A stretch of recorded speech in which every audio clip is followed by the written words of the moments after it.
أعوذ بالله من الشيطان الرجيم بسم الله الرحمن الرحيم. So an army of 960,000, just very close to 1 million, will fight the Muslims. So the Muslims will ask for volunteer that has only 2 options, because they won't be up to that number. They are going to be very small, and they are still going to be asking themselves for volunteer that who will go for this. We know you have 2 options. Is either you fight and die in the cause of Allah, or you fight and return home victorious. So they will fight throughout the day until the night separates them, and then darkness took the day. They will both return to their camp, and on the 3rd day the Muslim will still ask again for volunteer, like who will fight and die and return victorious.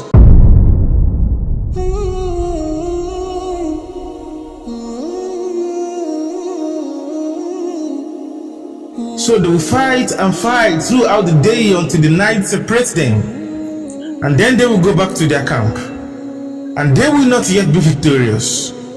But on the 4th day, the rest of the Muslim forces will turn against them, and the battle will be so intense that they will suffer casualties that has never been heard or said before. Even birds flying above them or near them will not be able to pass over them without falling down dead. Just imagine. Nothing concerns the birds with the war, but they will also die during this battle. Then what of Muslims who will be directly involved in this battle?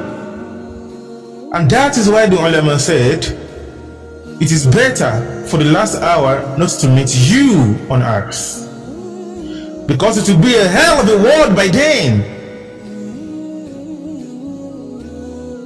And the 3rd of the Muslim will die, and the 3rd of them will be victorious, just very few of them.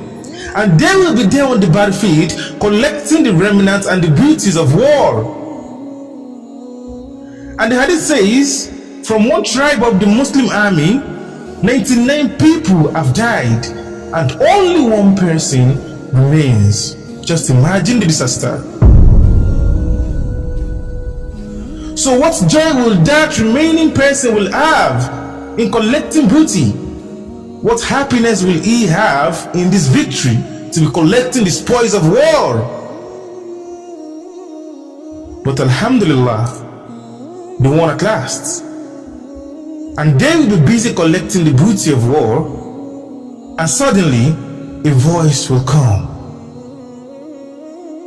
They will be packing everything they find useful in the war, but after sitting on the field of victory, before they can even sit down to enjoy a few head comfort for themselves, something then will happen that they did not intend.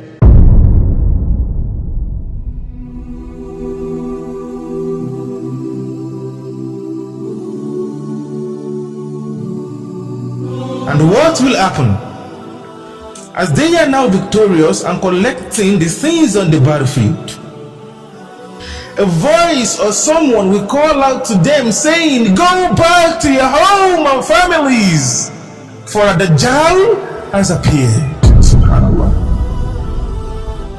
That all Muslims should go back to their family. The Dajjal has come into their lands. So from frying pan into the fire. And I know you will be wondering why I said from frying pan into the fire.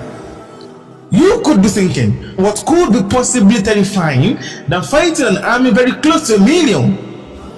Oh no, you are wrong.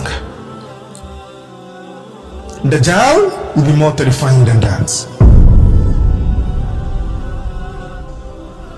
In the hadith of the Prophet ﷺ, he said, there is no calamity on the face of this earth, from the time of Adam, that is from the beginning, till the day of judgment, that is till the end, greater than the calamity of Dajjal. And there was not a prophet that come without warning his people about him. Even Nuh alayhi salam warned his people about him. So the Prophet ﷺ said, I am the last of the prophets, and you are the last of the nations. So he will come from you, And then he says, if Dajjal comes and I am amidst you, then I will fight him on your behalf. I will subdue him. So if I'm here, leave him to me. But if he comes and I am not here with you, then I leave you to Allah Rabbul Izzah. So when the voice calls out, go to your home. Dajjal has appeared. Imam Mahdi will be alive, and he will send 10 people, 10 best horse riders of the day, to investigate and confirm the news. And the Prophet ﷺ said, they will be the best horse riders of the day. I know their names, and I know the name of their fathers, and I know the color of their horses.